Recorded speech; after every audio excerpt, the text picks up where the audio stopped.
I'm deciding to do a little upgrade on this PC right here. The one that I have right here, my main PC, I'm doing an upgrade on it. Find out, see what it is.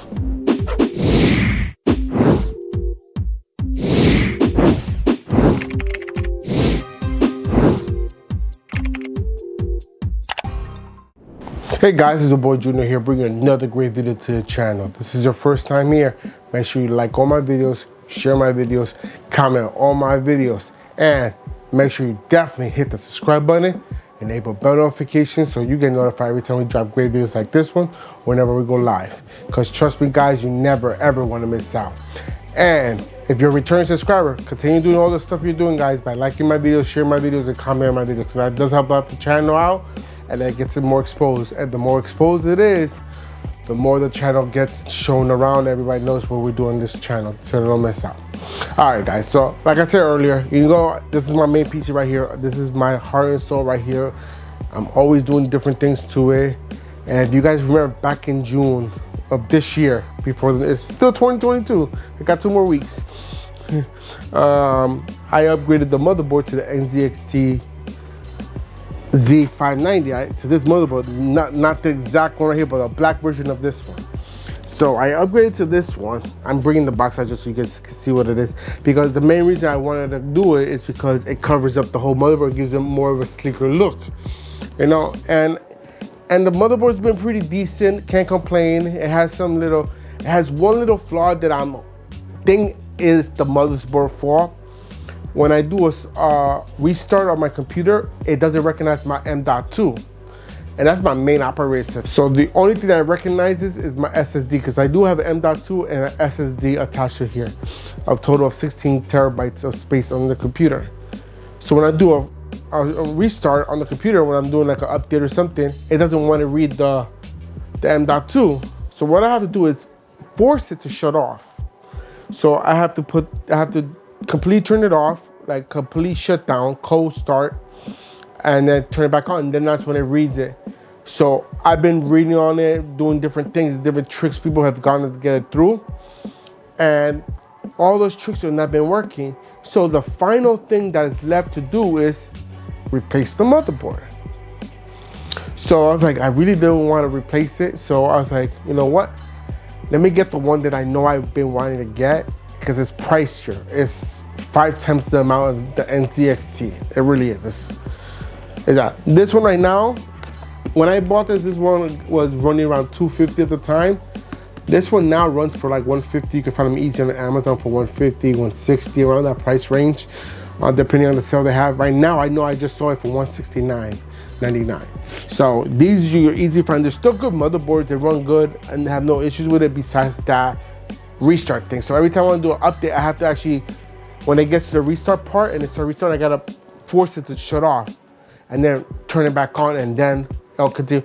Doesn't mess up the restart, doesn't mess, the messes of restart, doesn't mess up the update or anything I do like that. It's just a pain. And that's one of the main reasons why I got the switch bot, the one, if you guys seen the review on this, how to manually turn it on and off. So if I'm somewhere else outside my room and I want to do I'm doing an update, with this I can still do a forced turn off and turn it back on. So that's the reason why I got the switch bot too, the main reason. But other reason why, because when I turn off the PC, I can turn it on anytime I want. That's another thing. So I am getting rid of this, taking it out of this, and I'm gonna replace it with this one right here. This is the Asus Maximus XIII Extreme Z590 motherboard. This motherboard is 5 times the amount of that one. Remember I told you that one $250? This one's about $1,200. Yeah, so just the motherboard alone. But one of the reasons why I like this motherboard more, one, it has more ports, USB ports. It has better cooling system on here. Like the heat sinks on here are better on the motherboard. It still does the whole cosmetic look, like it covers everything up, so it actually looks more clean. So that's a plus. Also, this has a dual BIOS setup on here for some reason. I don't know why you need a dual BIOS setup, but it has that in here, so that's pretty cool. Which when I was reading up on it, I was gonna get the 490, but the specs on the 590 is better. and the only reason why I was gonna go with the 490 is because of the price point, because it's like $300 difference. And I was like, I could save $300, but then I caught this on sale. I was like, oh, it's the same price as the 490 right now, so let me go ahead and grab this one. So yeah, so that's the reason why I grabbed this one, and I'm happy to install it. So what I'm gonna do is I'm gonna unbox it right now in front of you guys so you guys can see what it is, and then I'm gonna install it. I'm not gonna show you the install process, that's gonna take me a while, and then I'll come back once everything's installed and we'll show you. So opening this thing up right now. All right, so this has built-in Bluetooth, so that's a good thing. It has a built-in Wi-Fi, it's a Wi-Fi 6. Okay, it supports the Z590 chipset, which is the LGA 1200 chips. The 690, the reason why I did not get the 690, I do want to get the 690, is because I would have to spend a lot more money because that's DDR6 now. I mean DDR5. That's DDR5, and this is the last one before it switches over to DDR5. So this is still DDR4. So it does take the LGA 1200 CPU chipset. The 690 takes the 1700 chipset, which I'm planning on upgrading soon to that one as well when I get a chance of another upgrade of a motherboard. All right. This does support NVIDIA SLI, which lets you run multiple GPUs on here, 2 GPUs at the same time. So that's a good thing if you need to. I don't need to, so I'm good. Okay, and we're gonna go ahead and unbox it. All right. All right. So it is pretty heavy. This is a heavy little motherboard, or maybe there's more stuff in here. So this is here. All right, so we're gonna take off this cover up here. All right, so this is the motherboard here. Another reason why I like this one here, you know, every computer has the LED lights on the motherboard that gives you pulse readings, letting you know what's not operating properly, if it's not booting properly, what's going on. Instead of trying to read the manual for the pulse lights and trying to figure out the lights, it has a 2-inch LCD screen right here that'll tell you exactly what process is in and what process gets stuck. So you got that here, which is awesome. I think it's an awesome thing. This supports up to 128 gigs of RAM, if you have that, which I do. It has 2 PCI slots, 4.0. Let's see, and it has another DIMM slot right here, which I never noticed that before. So it's 5 RAM stick slots. I gotta read up on this because I'm not too sure about this one. All right, so let's take this out here because this looks pretty healthy, and it's all RGB as well, not like the other one. That one just plain color. This has all RGB. Okay. Oh yeah, this motherboard is heavy. All right, so when you plug this in and everything, all this right here and all this right here lights up, so you got RGB there, so that's a cool thing here. As you see, it's very slick. On the back, looks pretty cool, very slick as well. And then we're gonna go ahead and get this installed on my PC. Before I do that, I'm gonna check out and see what else is in the box, because it does have more stuff in here, because you're gonna get the manuals and any extra cables you might need. All right, you got the cover here. I'm gonna take that off. Okay, got the manuals right here.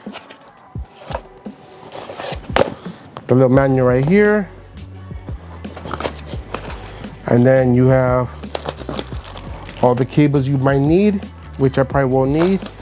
And you got this little wrist wrap here as an accessory for buying it, I guess. Like a little gift for you guys to have. All right, so let me go ahead and close this up here. I'm gonna open up on the other side, see what's on the other side. On the other side, you got more stuff here. You got, oh, this is the RGB box right here. Okay, because it does have RGBs for it. And then here you have, don't know what this is here. I'll have to read into this, see what this is here, because I have no idea what this is. You got the antennas for the Wi-Fi there. They give this some thumb drive here for something. I don't know what this is. Probably for the BIOS updates. I guess. I don't know exactly what that is. And Got more cables here. These are SATA cables, okay? And then you got the external antenna if you want to mount it on top of the PC tower there. All right, guys, and that's it for today. So we're gonna go ahead and hook it up now. And then when I come back, you'll see it all hooked up. All right, so I'll see you soon. All right, guys, so I finished setting everything up. It took me about an hour and a half to get everything taken out. I was running into some issues because when I was install my M.2 in there, this has actually 3 slots for M.2. And normally, when you install the M.2, the top one is the main one, right? We're always thinking it's behind that 2-inch screen I showed you about. It tells you all my temp sensors, my boot load and everything. It gives me all my information there. Right behind it, there's a M.2. Me thinking the order 1, 2, and 3, that was the order. So I put it in there. It wasn't reading my M.2. It was only reading my SSD. I'm like, what's going on? What's going on with this? Going to some research and everything. You got to enable M.2. So I did that. I enabled it. It still didn't work. And I'm like, okay, what's going on? I should have read the book. The top one is M.2.3. The second one is M.2.1. And then the third one is M.2.2. So the first one is always going to be enabled by default. The second one, you have to enable it. And the third one, you have to enable it as well. As if you want all 3 of them working. But honestly, if you don't not going to use all that, then you're fine. But anyways, so that took me about 45 minutes to figure out what the hell was going on. So finally I got that figured out. I got it all set up. Everything's running perfect. Right now it's just updating my stuff, getting everything ready on my computer. That's been going on for like about 5-6 minutes now. But you let that give time. But anyway, it boots up perfect. It reads, the BIOS reads perfect. The settings in BIOS is very nice. I like how it's all set up. So I'm very happy with this new motherboard. It's actually running really well. As you see, there's more RGB lights on the side here. You see more light in there than you saw before. And that's just because of the motherboard itself. So I'm very happy with it so far. Of course, not down the road, I'm gonna figure out more about the system itself, how everything runs, how everything performs. But I think this is a good choice to go through, so I'm happy with it. All right, guys, so that's it for today. I really hope that you guys enjoyed this video and everything I showed today. If you did, go ahead and give me a big old thumbs up and show me all the love and support that you guys love to show the channel. Also, don't forget to hit that share button, because sharing is caring, and we want to make sure that everyone's aware of everything we talk about on this channel, so they don't miss a thing, just like you don't miss out. And guys, also, if you have any questions, comments, or concerns, put them in the comment box down below, and I'll get to you as soon as I can, when I can, as fast as I can. And if you still haven't done so to the end of this video, hit the subscribe button and enable bell notifications so you get notified every time we drop great videos like this one or whenever we go live. Because trust me, guys, you never ever want to miss out. And that's it, guys. Until next time, I'm out of here. Peace.